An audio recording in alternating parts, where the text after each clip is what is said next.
but in Canada, like even from university, they tell you about this program. So it's like, you know it, you know about this from before. So there is a big market, I would say, especially if you want to do certain jobs, like if you want to work in portfolio management, if you want to work in wealth management, if you want to, be an equity analyst. Like for that, you will need the CFA, or at least you will need, level 2 or level 2 to a certain degree to be able to do the job. So some jobs do require it. Before we go on to your next big achievement that I really, really want to talk about, that is the CAIA Charter, I have one last question. Describe a day in the life of a portfolio management. What is your on-the-job tasks? I do a lot of things. And I do a lot of for like things. average, like, okay, this is like something that I do every day, like it's a must. So there is a lot of things that you do in portfolio management, and that's the beauty of it, because you touch not just like working on the portfolios, but you do the things around it. So usually my day starts with like learning a little bit about what's happening in the market. So we get like daily updates about what happened in the market, and we get one on the midday. So you know what's happening, how the stock market is performing, and so forth. And then you have to do like little things like documentation, compliance, KYC. And then on a quarterly basis, we are actually also rebalancing our portfolios. So you have to see if there's been any changes in the portfolios, in the models that we follow, and then you have to like rebalance and trade accordingly. We also take calls from clients where we have to, for instance, like take trades. So I'm also placing trades on a regular basis. And then of course there are like a project such as marketing, where you're like posting things on social media, you're organizing events for clients. And then another thing that I also do is basically like a lot of rebalancing. So you have to like make sure that the client's portfolio are in line with their IPSs. So that's another thing that we have to do to make sure that they're not too much out of the target. They're within the minimum and the maximum, for instance. So that's another thing that I do. Like this is very roughly, but it can change from like day to day. I think the marketing bit was what really came as a surprise. I didn't expect that to come in. It's big. Actually, the marketing part is very important, because now that like you start to serve people like millennials, or the generations after, you have to be able to adapt to their needs.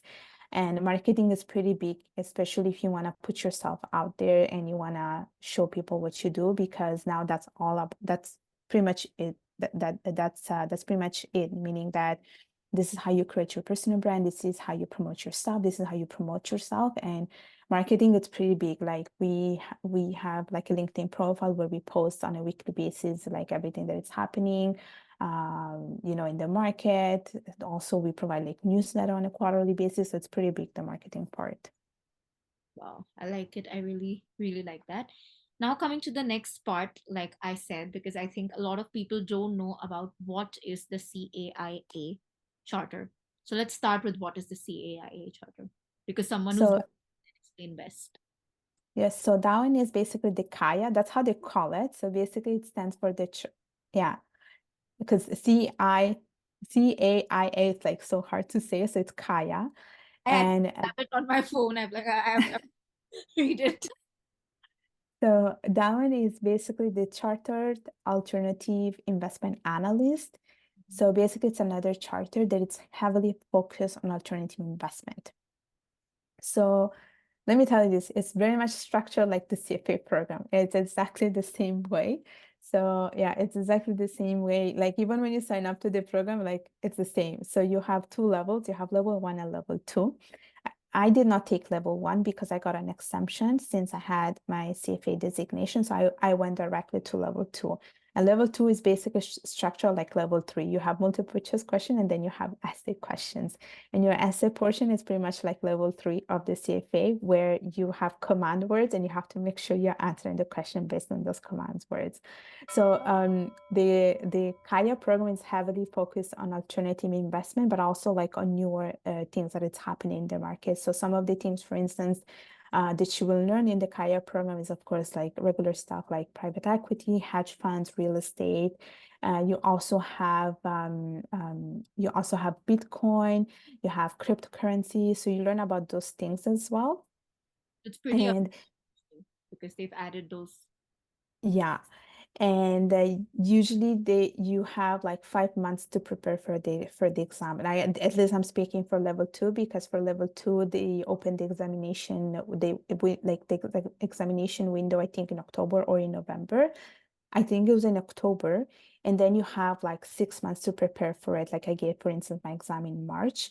And basically what happened is that you have a lot of multiple choice questions, you have essay questions, and the exam is like 4 hours long.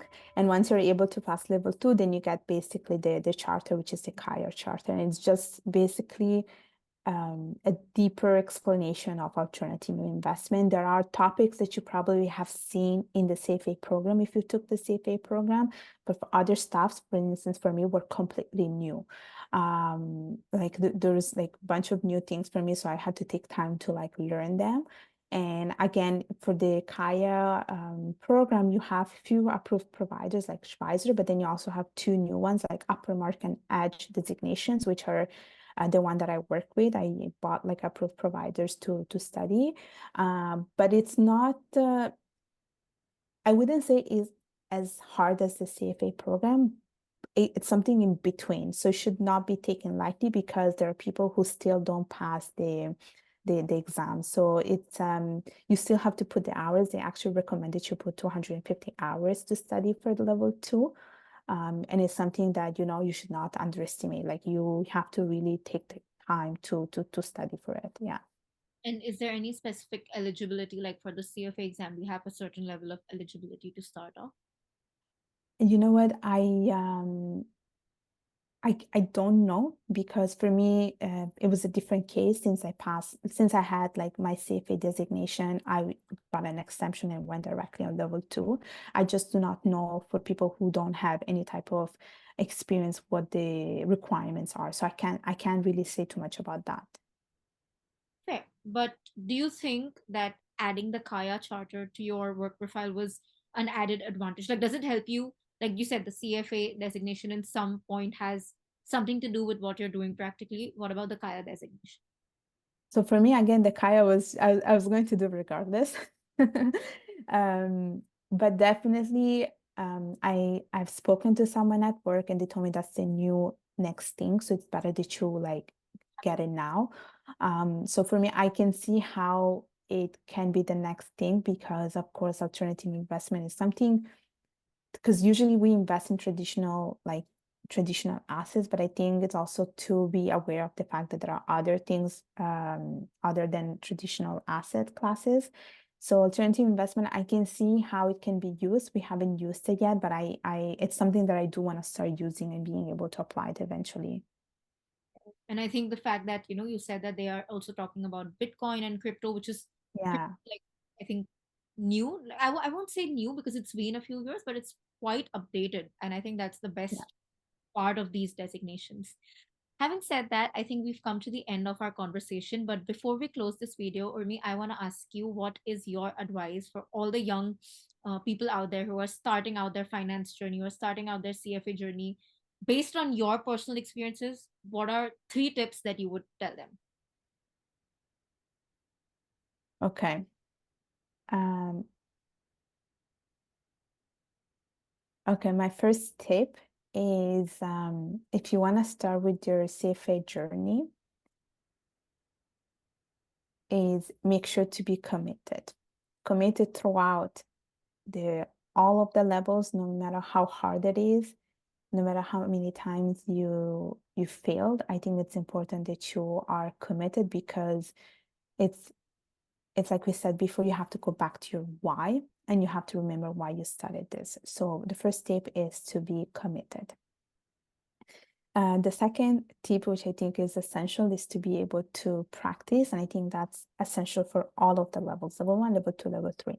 You have to practice every single day, because no matter how many times you have read the book, no matter how many times you took notes, if you're not able to answer those questions, you will not be able to pass the exam. And I think practice is fundamental to pass any of the level of exams. And the third is to start early. And why I say this is because I've seen from other people that the reason why they were not able to pass the exam is it's because they started too late to study. Some people would use 3 months to study. Some people would do like a month before. There's no way you're passing any of the exam if you start 3 months before. And I'm saying this because a lot of people work full time and they just really like they're too focused on their work. They think, oh, I will be able to study after work, but after work, you'll be exhausted. So I always say like start as early as possible and give yourself some buffer time for those days that you're like tired, exhausted, you don't want to open the book. But at least you know you started early so you're not too behind. Because then if you start falling behind, then you start like rushing, you're not internalizing the things that you have studied, you're not understanding.